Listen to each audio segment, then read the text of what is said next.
My name is Lee Gerdes, and I'm happy to be with you today. I'm actually more happy than you know. It's at this point in my life, it's great to be seen. And today, I wanted to talk to you a little bit about cancer and the brain. I'll be coughing from time to time. I'll excuse myself now. I have some ongoing symptoms, but a little bit about me and about my background. And then I'm CEO and founder of Brain State Technologies. We do neurotechnology for Brainwave Optimization and have 200 licensees plus around over 20 countries around the world, 60,000 clients plus now. And basically my background is in math and physics and also in psychology and theology, and have written a book called Limitless You, The Infinite Possibilities of a Balanced Brain. The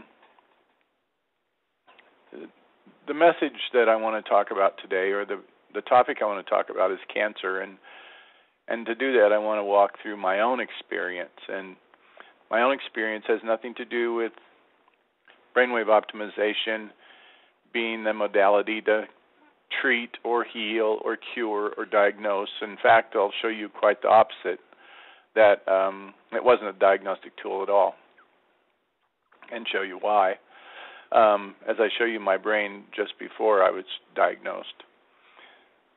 But I do this specifically because of the enormity of the issue.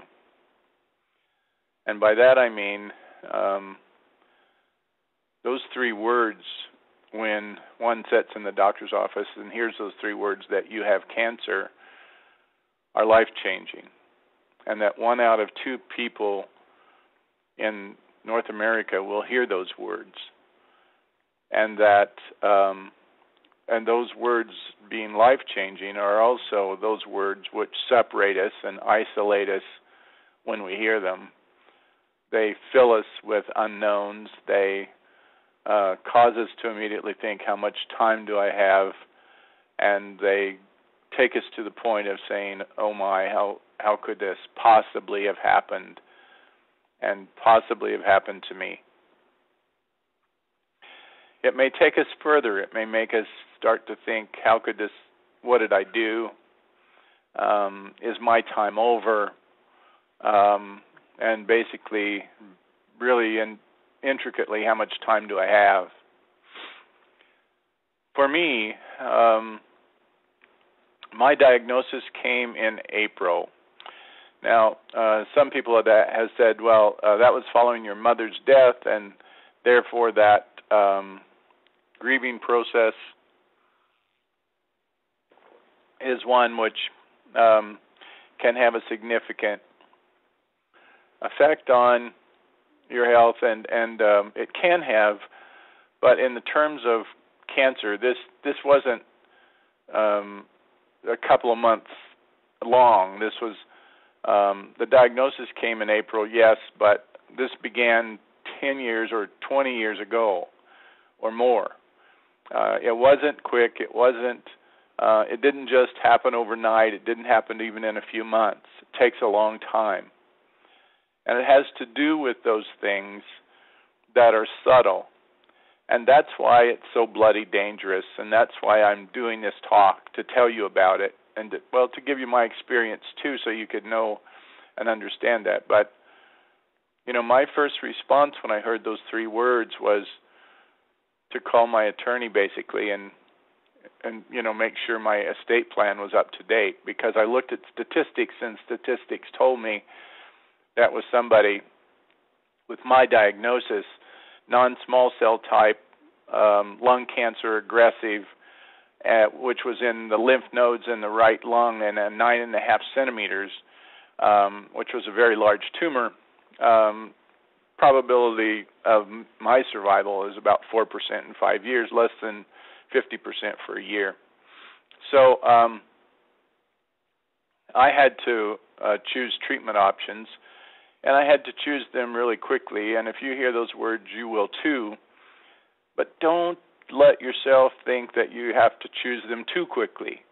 Yes, you may have to be diligent about it and do it in a matter of, certainly a matter of days and not weeks or months, but please consider the options for yourself. I chose the allopathic option, traditional medicine option. I chose that option with Mayo Clinic. I did so because I had a trust level with them and what they had done in terms of their cancer work. And I believe that Mayo Clinic saved my life.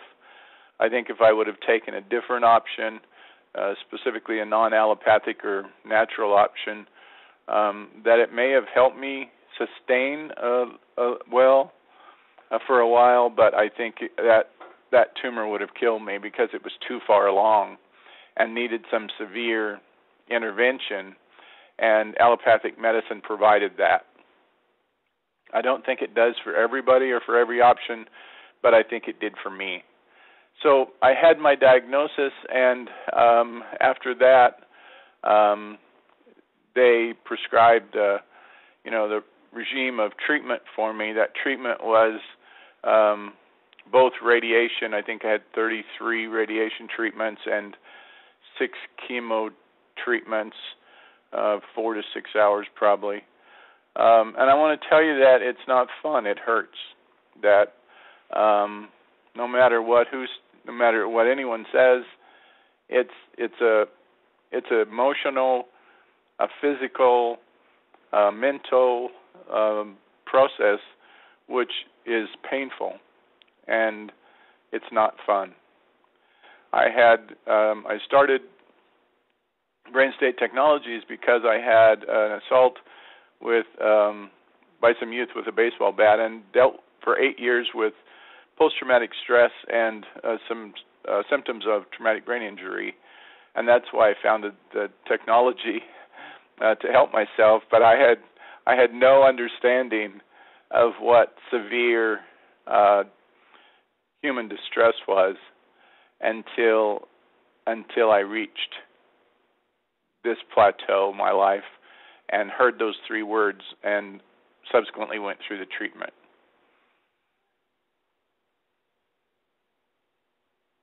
I'm a Christian, so my belief system can be a little skewed for some of you, perhaps, because I believe that. I'll put it in this analogy: if some time ago in history, if you had $5 worth of steel, you could take that bar of steel that was worth $5 and you could make it into horseshoes and it was worth $10.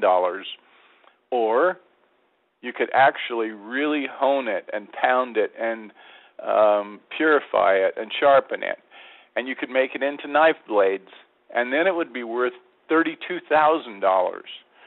Or you could do it. You could even make it more honed and more bent and more precisely ground and fashioned, and you could turn it into watch springs, and those watch springs would be worth literally $250,000. And so sometimes I think it is with you and me, when life pushes on us and twists us and hones us, I think we're worth more when we come out. And I think that is because we face what's really valuable in our lives, which is first and foremost relationships to those we love and love us, and to those beyond us that we may know as God. And for me, that's, as a Christian, that's certainly true. So hearing those words and going through treatment, though it hurt and was, it did still cause a lot of disorientation. It was very high stress. It caused me to have a loss of hope. I wondered a lot about what death would be. I lost physical strength, and I had been strong and energetic before, and so I felt as if I lost myself physically, and I had nothing anymore. And then there were others. There were others that carried me. And that's the importance of the relationships I'm talking about. Those relationships between loved ones and caregivers and God and you and to the cancer treatment patient. Those relationships are really key. And a word here too, that this is a traumatic event. Hearing the words and going through treatment is very high trauma for anyone, but it's also very traumatic for caregivers. So as I address the concerns here of what happens in an individual's brain, I'll refer to, and I should have probably taken my own caregiver and used her brain as an example, but I will show you my brain and what happened, and then I'll talk to you about a caregiver's brain. But it is as important for a caregiver for self-care as it is for the actual cancer patient. Remember that the brain is, in fact, the master control unit. And so what I was feeling and am feeling right now, what my thoughts were all the time, how much hope I have or the lack of the hope I have or anyone has, the strength we have in our immune system, our autonomic nervous system and internal organs are all driven in between our ears by the brain. Our response to others and the environment and our spiritual understanding, that's all driven by the brain. And ultimately the aspect of enjoyment, possibility, or potential of life, that's all brain-driven. And so when we talk about all that brain-oriented stuff, life, what we really want to know then is why is it that the specifically cancer treatment, and in my case it's both chemotherapy and radiation, how does that affect that brain and what happens with it? Well, one of the keys here to understand is, and science has known this for a long time, is that those who had a deeply meditative experience in their history, excuse me, and were able to meditate more fully, those people had improved relaxation and sleep. They had improved thinking. They had decreased pain. They had a mind that was open to possibilities and could adopt and embrace positive interactions more fully. And that the problem with all that is if you didn't have a history of meditation, you did not have an opportunity to get it very well after you heard those three words, because your life was just too compromised, too stressed, and it was too hard. It was just too bloody hard. And I had meditated a lot, and I couldn't even start to get there for myself. But, of course, I had Brainwave Optimization, and I'm going to tell you more about that later. But and that helped me. It didn't heal, it didn't cure, it didn't treat, it didn't diagnose, and I'm not saying it did. None of that. However, what it did do is help me deeply relax. And in that deep relaxation state, I did not fight, my body did not fight against the treatment as aggressively or as anxiously. And I think of it like in this kind of analogy, when there's a really bad storm in the sea, if it's in an area where the ocean, in fact, isn't that deep, that turmoil or turbulence in the water will go down to the bottom and cause that whole area to be very, very cloudy, the water to be very distorted with sediment from the bottom because of the turmoil and chaos. However, when, in fact, it's a very deep area, then the very depth of that ocean at that point will stay grounded and won't change and will continue in its state of well-being so that it supports everything above it without getting turbulent itself. So I think that the ability to relax, and specifically the ability to relax deeply and the ability to sleep, are hugely important for the person in cancer treatment, and as I said before, also for the caregiver, because those make a big, big difference in how we perceive the world. So what I want to show you today is I want to brag a little bit, I guess, because I want to show you how well my brain looked in early January when I was preparing for a golf outing. I had no indications that I had cancer. However, I do know that last year I realized that my energy level was dropping, and of course I thought that was because of my age, and in fact it wasn't because of my age. It was definitely probably likely due to cancer. But when I show you my brain pattern in early January, there was no indication there that there was anything wrong with me. And again, I took that just by, I did a little work on my brain so I could putt better. I was preparing for a round of golf at that time.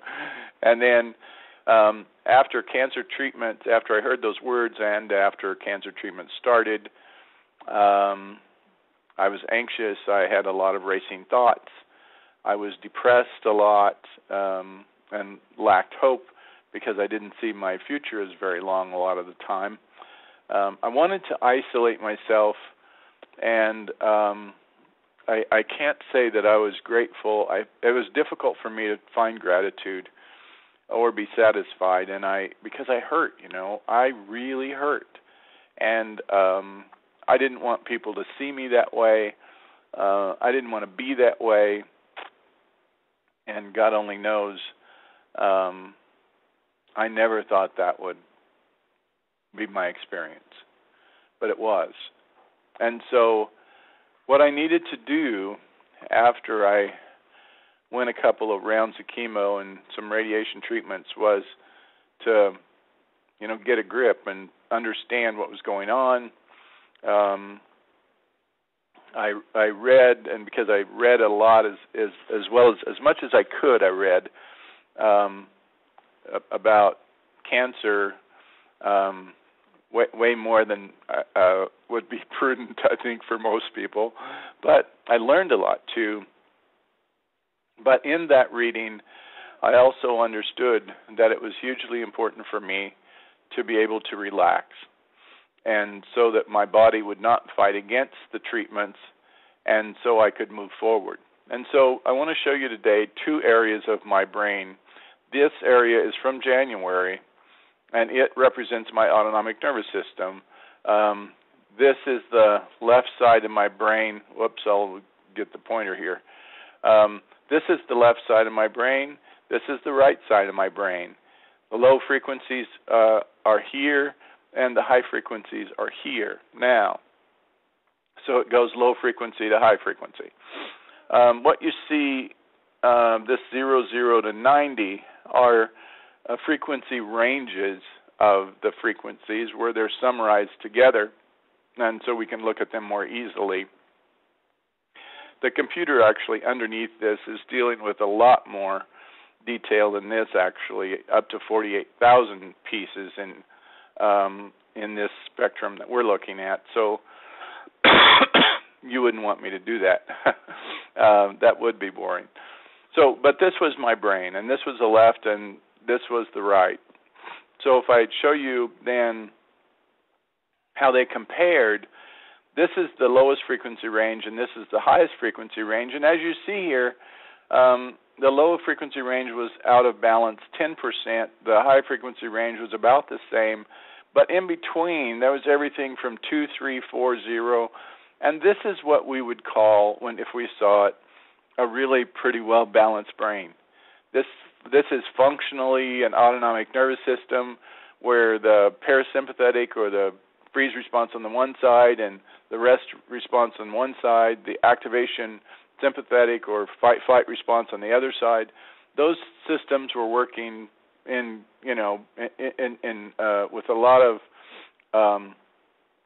symmetry, and everything looked pretty good. Now, when I looked at my brain at the same time in January, and I looked at the emotional center, again, I'm seeing, left side, right side, low frequency, high frequency, and then the various frequency ranges. Again, I show you that these brain patterns here look really pretty balanced. And when I go to the 0 to 10 range or 0 to 90 range rather, and compare them, wow, I mean, this is 0.5 or 8% up to 3.4%. This is almost spot on. So both my autonomic nervous system and my emotional center were both very well honed, very well balanced, and I seem to be, quote unquote, in good shape. And in fact, then after I was diagnosed and then given some treatment, in the beginning of June, I took another look at my brain, and as you see, left and right, and you can see here all up and down, on the left side, it's a lot larger, on the right side, it's a lot larger than the left, which means that I was in sympathetic dominance or fight-flight dominance. This was a distressful time.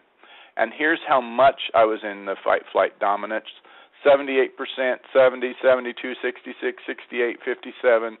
Everything you see here just about is right-side dominant, except for one area, which is 12% on the left. And there's a reason for that, too. But in terms of the autonomic nervous system, this would be how the brain is operating, I think, internally with itself, and that area is more in a freeze response. It doesn't know what to do. But most of these frequency ranges are, in fact, very asymmetrical, very unbalanced, and my autonomic nervous system indicates that I'm in fight or flight. And I'll show you in just a few minutes what that means. My emotional center is really quite the same way. This emotional center, this is the left again, this is the right. When I'm looking at things that are real dominant on the left, I'm looking at sort of the blame game. I'm looking at dominant on the left, or where I blame myself for the most part. On the right is where I blame others. On the left is where I feel sadness. On the right is where I feel anger and anxiety, distress. And so you see here, these are strongly right-hand dominant. When we look at the numbers, you see all of these numbers to be right-side dominant, and you see all of these percentages of asymmetry to be anywhere from 13% on the low side to about 29, 30+% on the high side. So my brain responded to the diagnosis and treatment, and it put me into a fight or flight state. It put me there, and I'm anxious. I don't sleep well, and at the same time, I understand that if I let this go, the state I was in here go, that my body is literally fighting against the treatment. It's pushing back against and trying to cover up from the radiation. It's probably attacking the infusion of poison known as chemotherapy, which is aimed at finding which is aimed at finding cancer cells and killing them. But to do it, they have to take my immune system down to a very low responsive level. And this brain state gets everything riled up again. So I believe that allopathic medicine did save my life and has healed me. I do have a clear scan as of the 15th of this month, so I am a cancer survivor at this point. And I have, another 3 months or so of work to get back to my old self, get my energy level back, and do some resistance work and build some immune system back and other things, and some skeletal muscular system back. But I'm here, and I can at least do the work now, start the work, and I'm able to talk to you. So I have real time, and I can tell those around me and show them as much as I can that I love them and enjoy their presence, and I can deepen my relationship with God daily, and I can try to make a difference in the world. And that's what there is. That's all there is. So I'm a successful venture that you're looking at, but I think brainwave optimization combined with the treatment was what really helped me get here. And so what I did when I did brainwave optimization, for instance, looking at the autonomic nervous system, as I said, one side's parasympathetic, the other side's sympathetic, and that's true of the autonomic nervous system, and it correlates to the brain pattern. The left side more parasympathetic and the right side more sympathetic. And these are the things, the various kinds of things that the parasympathetic, the rest and digest side, or the sympathetic, the activation side, drive. And as I said, the left side of the brain correlates to the parasympathetic, and the right side correlates to the sympathetic. Wake Forest has shown this in some study too, and those correlations are highly probable from their clinical work and trial with this, and they've just presented it too at the National Neurology Conference. When, however, the parasympathetic side gets too dominant, or when the sympathetic side gets too dominant, these are the kinds of things that we often see in terms of responses. For the freeze, or the side of the parasympathetic side, we see depression and weight gain and dizziness and low blood pressure and low heart rate, etc. For the sympathetic side, we see sort of the opposite: hypertension, anxiety, panic attacks, hypervigilance, poor sleep, emotional aggression. And if I go down the line here, yep, all of those I pretty much had. Before I was using brainwave optimization to help sustain me between treatments. I face pretty much all of that, and many, I think, people in cancer treatment do. And so I would encourage you to, try meditation if you possibly can, try massage, try yoga, try brainwave optimization if you have a provider in your area, but do whatever you need to do. Try to commune with nature. Do what you need to do in order to relax deeply so your system does not fight the treatment. And so you can hone and get back to that depth in yourself that is the depth of the sea that keeps the core strong, even though there's turmoil on the surface. So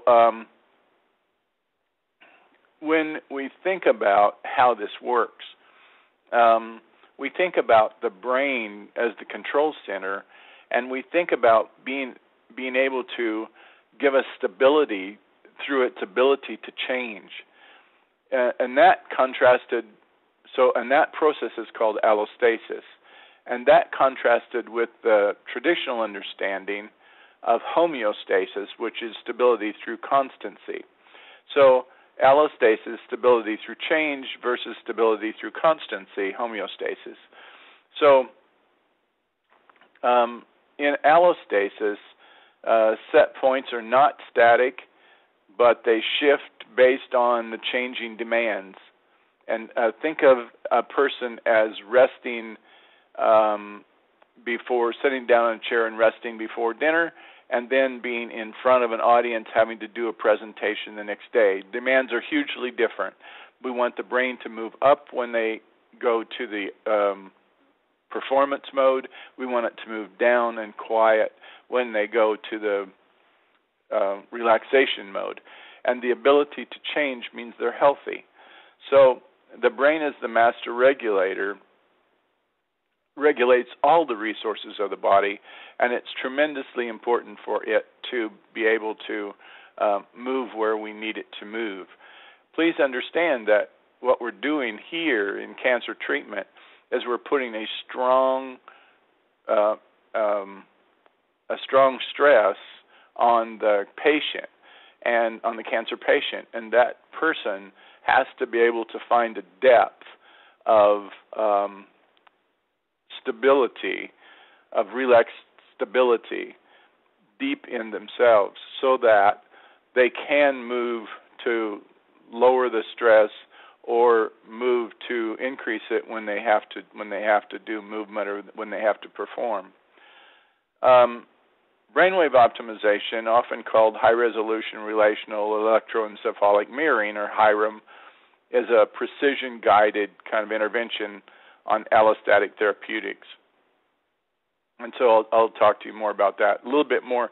Here's a healthy brain. You see the load going up, and you see the brain function going up. You see the load going down, and you see the brain function going down. Here is a brain that is in a disease state. When the load goes down, the brain function stays the same. Here you see that disease state being mitigated with a drug, and you see the function going down, and as the advent of the drug begins, you see the function start to decrease. Here you see a brain restored to health where the function's high, and then there's a lower demand, and the brain automatically goes there to a lower function itself. And that's what we want to see. We want to see that brain to be able to move, to have a flexibility, a power, to perform when it's called on to perform, to relax when it's called on to relax, and get stuck on neither one of those sides. So when we look at brainwave optimization, we look at left and right side of the brain, and we look at all corresponding lobes on the left and right side. They all do certain kinds of things and perform certain functions, but we try to make sure as best as possible that they all are balanced or synchronized to function without being stuck. And the process of brainwave optimization is pretty straightforward.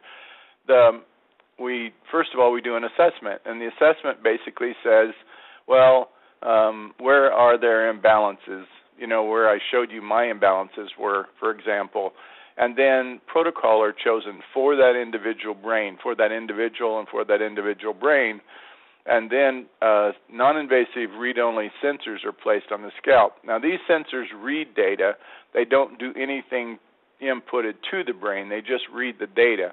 And then the next step is to take that data into a computer and to actually translate the frequency in the brain pattern to a sound frequency. And that frequency then is played back to the client with earphones. So I sat with sensors on my scalp, my brain being read, and those sensors went into my laptop computer, and then I had earphones in and could hear that middle range of my brain coming back to me. And sure enough, what happened was those strong sympathetic dominant patterns I showed you were mitigated, and I was able to help my brain become more balanced. And so that in a more balanced state, it didn't have the turmoil, it didn't fight against the chemo and radiation, and it allowed me to have more presence and more ability sort of deep inside in that relaxed state, and in that deep depth also to appreciate it. If you're interested in this scientifically, there's a methods paper published on it. That methods paper was published by myself, my son Peter, Dr. Sung Lee from Brain State, and also Dr. Charles Tegler from Wake Forest University School of Medicine. Then there's a clinical trial, too, that's currently published. Other clinical trials and case histories have been reported this year. You'll see more publications come out in the next 3 to 4 months. But this one is on, it's a randomized clinical trial on insomnia. The brainwave optimization is really intended for, stress reduction, for improved focus, for better sleep, and because of stress reduction and improved focus, better sleep and more positive social interaction. So it fits right into the need for a cancer treatment patient because they have a lot of the kinds of things that an imbalanced brain will show in terms of symptoms. They have some anger. They have an inability to focus. They often have hunger management issues. In my case, it wasn't to eat less, it was to eat more. They have huge stress issues. There's great sadness involved.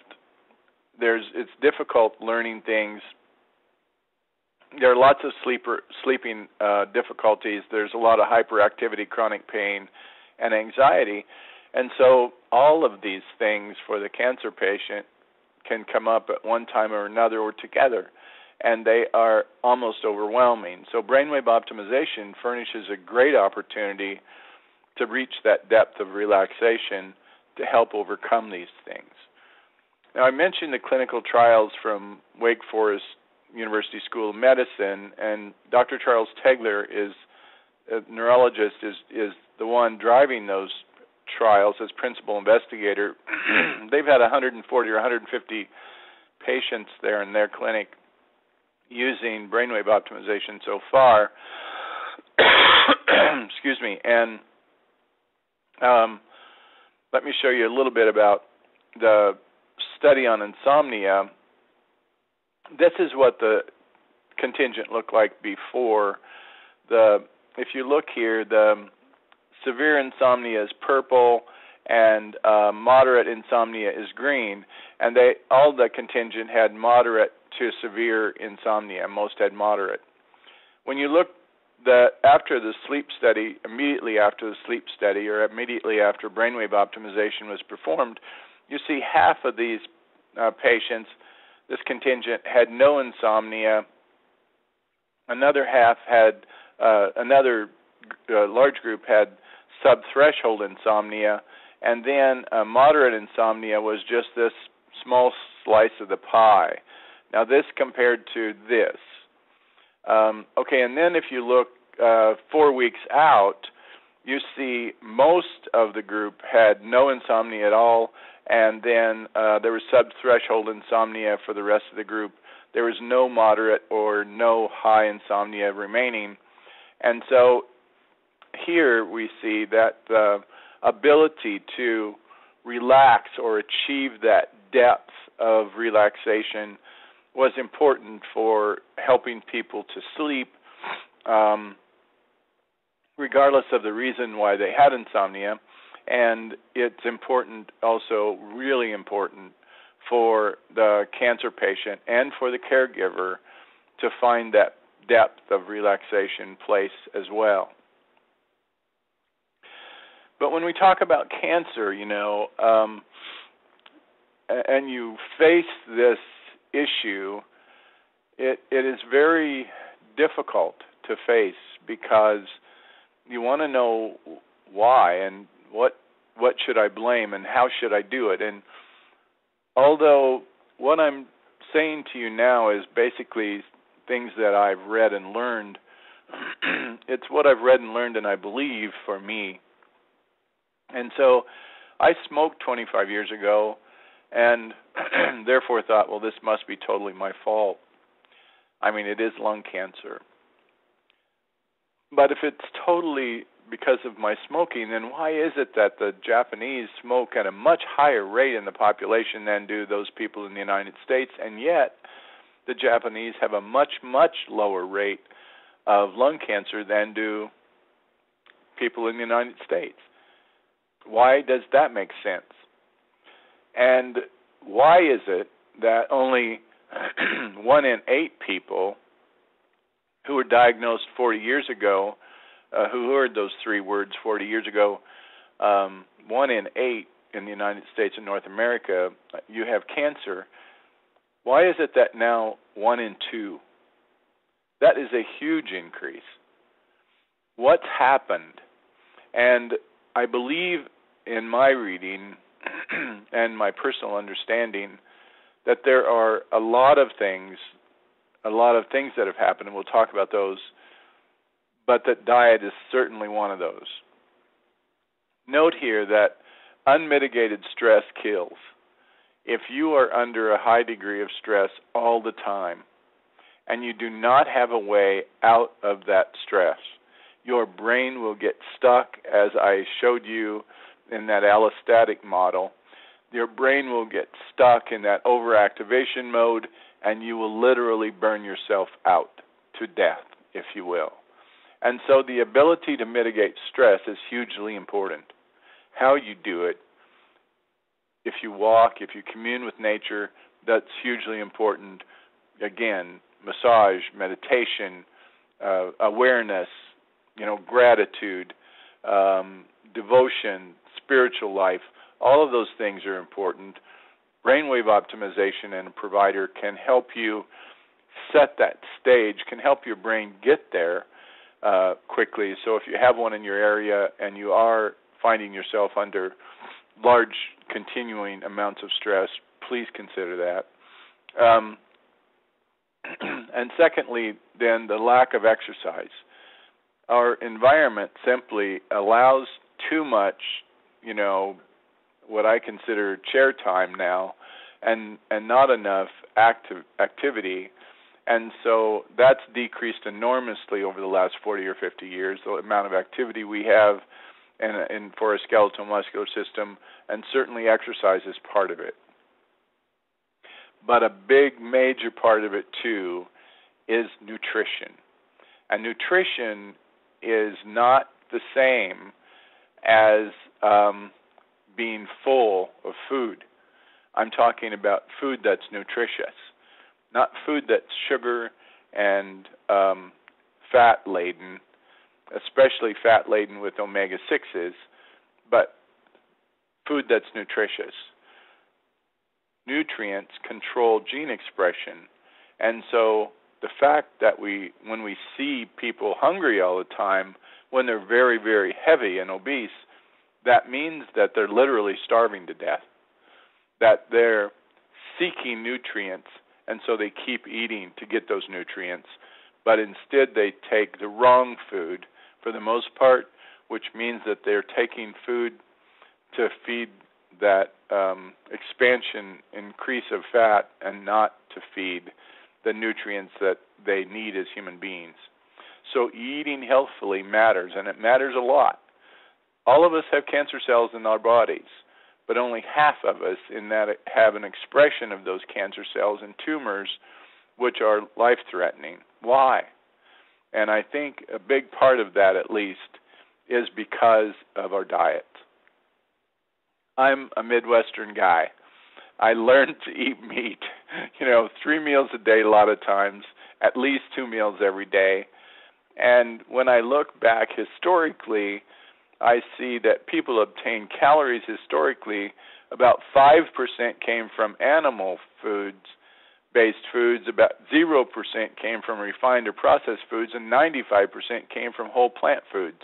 Now, 42% come from animal foods, 51% come from processed foods, and only 7% come from whole plant-based foods. There were many meals I didn't eat. I didn't eat a vegetable or ate very little, and certainly I didn't eat the 22 to 26 different varietals of fruits and vegetables a week that one really needs to eat to be healthy, and to provide a nutritious background for our body. So I would encourage you to really consider that as part of your need to have good nutrition. And then, in order to have that sometime, to get your brain balanced in order to make that decision. And the advantages of having that brain balanced and having the sympathetic, parasympathetic, the emotional centers, and all of the different corresponding lobes, running together, means that you sleep more restfully. Why? Because you can relax more deeply, that the turmoil at the top doesn't bother you as much.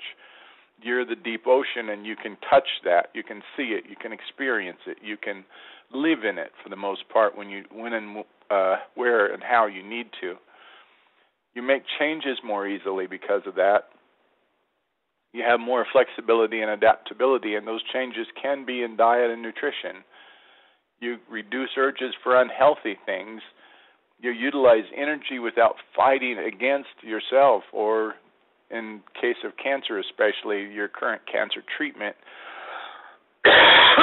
Excuse me. And so, again, it's very important that you have that balanced brain, and that in having it, you can incorporate loving relationships in your life, loving relationships with others, and also with God, with nature, with that which you see outside and beyond yourself, for which you know is important to connect. So I would encourage you to have your brain balanced if you feel it isn't, and particularly if you are in cancer treatment or if you are a caregiver for somebody in cancer treatment. I think it is. I think it helped save my life because it helped sustain me through the treatments. I'm not sure I would have been able to finish. I'm not sure. I think I could have sometimes, but I don't know if I had the courage because it was just too difficult. And so for me at least, allopathic medicine and that treatment did save my life, and it saved my life because I could allow it to do so, because I could relax into it and through it because of brainwave optimization. So if you have any questions for me, I'll be glad to answer those. You can type those in, and I'll be glad to try to respond, or you can send them in, and somebody will try to get them to me, and we'll try to get back to you.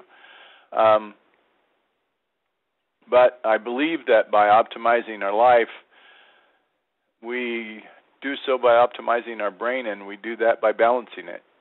So we owe it to ourselves and to others to be whatever and however we can be in the world. So we get down to this reality. We come to the place of forgiveness of self and compassion for others and joy for the world.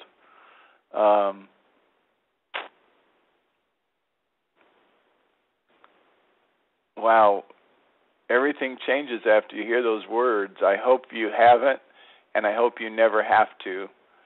But if you have, or if you do, I hope you understand that to come to this forgiveness, compassion, and joy place again, or through your treatment, or helping someone else go through the treatment, means that you will have also worked to have ways and means of keeping yourself balanced, to have that deep state of relaxation, that deep sea inside of you, and have a way to touch that.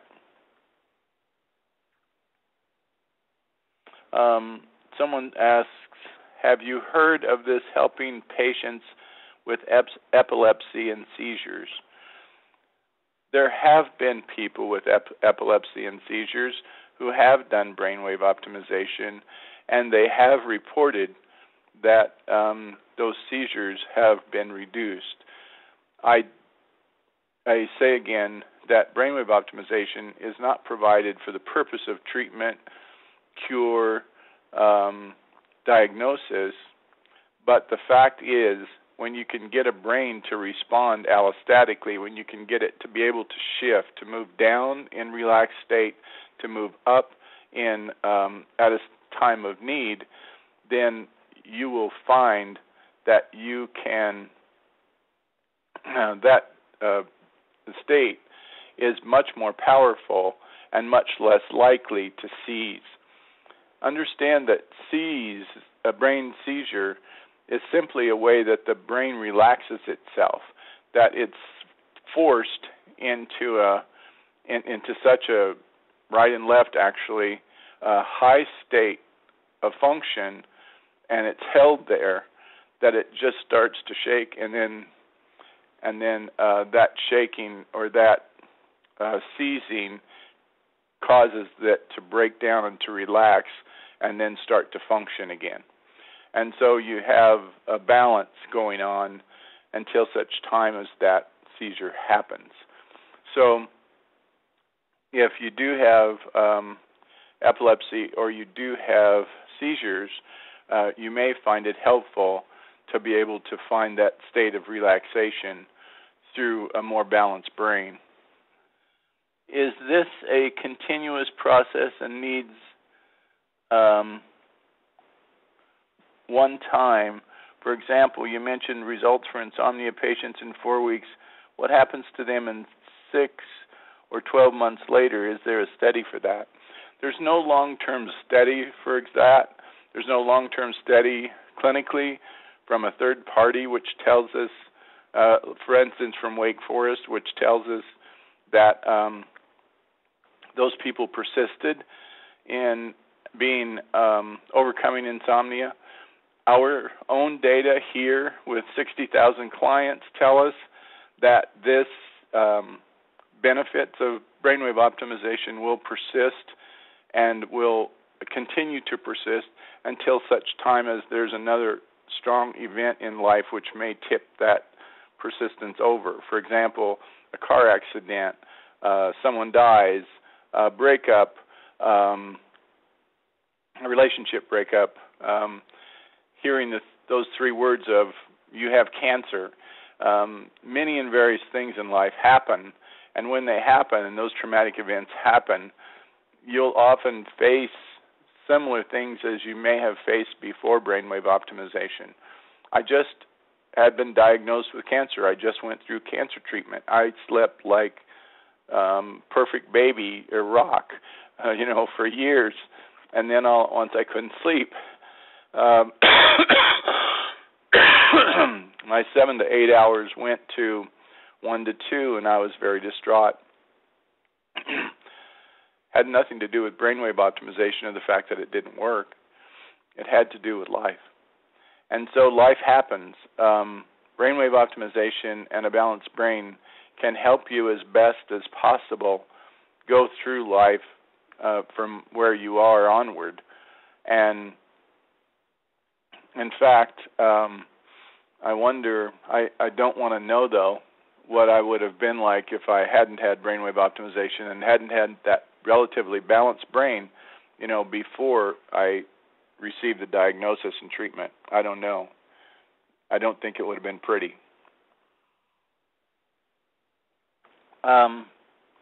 Is brain mapping something similar to this? No, it's nothing like it.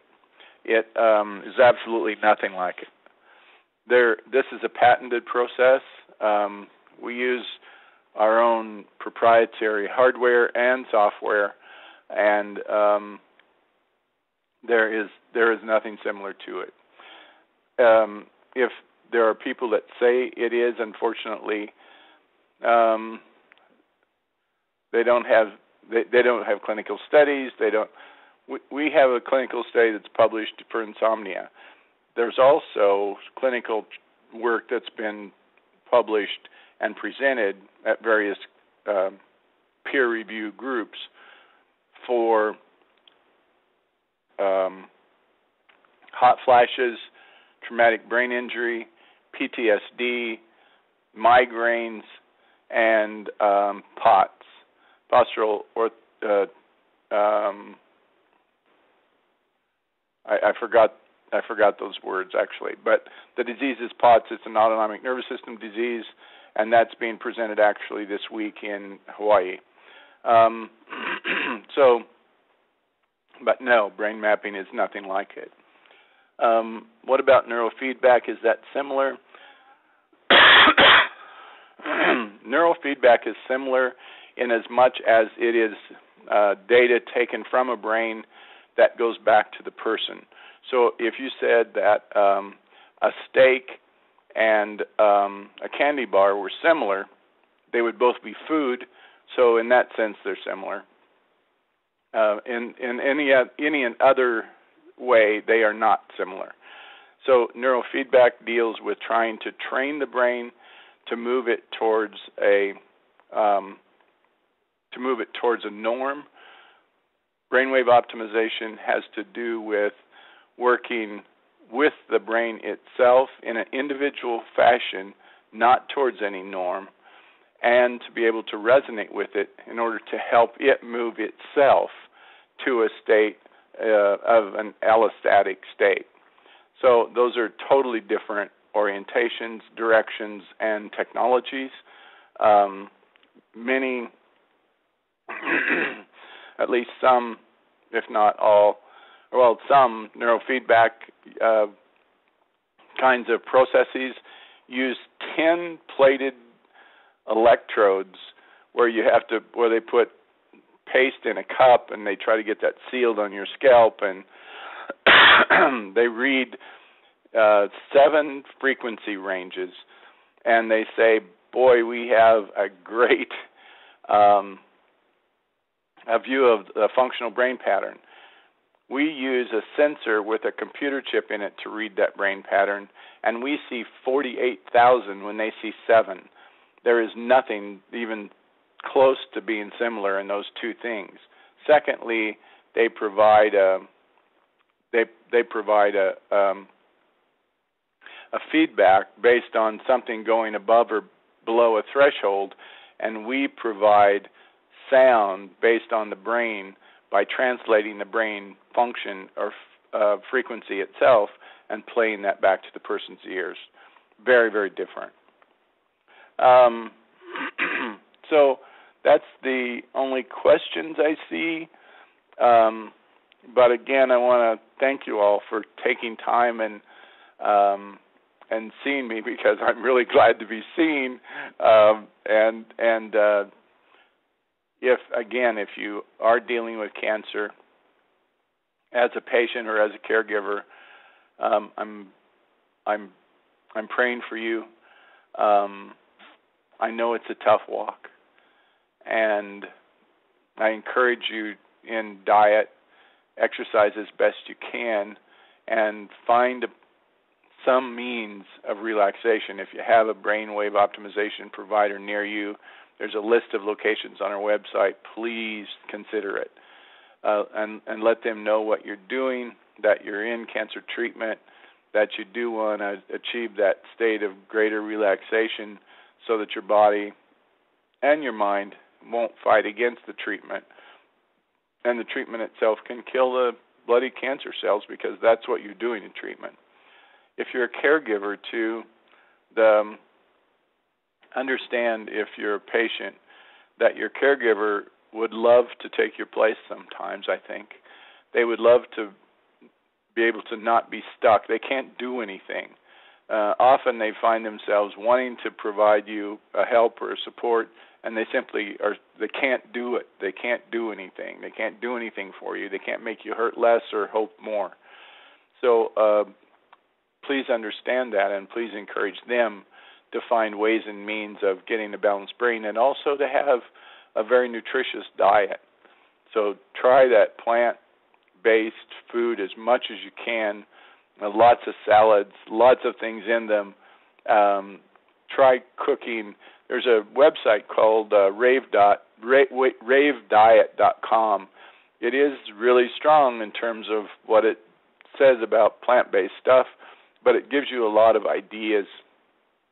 One of the books, and I read a lot of books, and there's a lot of great books out there, but one of the better ones I read is this one here. It's Anti-Cancer, A New Way of Life by David Servan Schreiber, who's an MD and PhD. Dr. Schreiber died of brain cancer, and in his time of battling that disease, came to know many things. He has wonderful, wonderful references in there. And by wonderful, I mean he not only talks about the problems and the history of it somewhat and in very clear terms, but he also talks about how and what foods and diets and some are healthful and why, and for different types of cancer, what are best and why, and other kinds of natural, non-allopathic options as well. So I found that book to be really very helpful.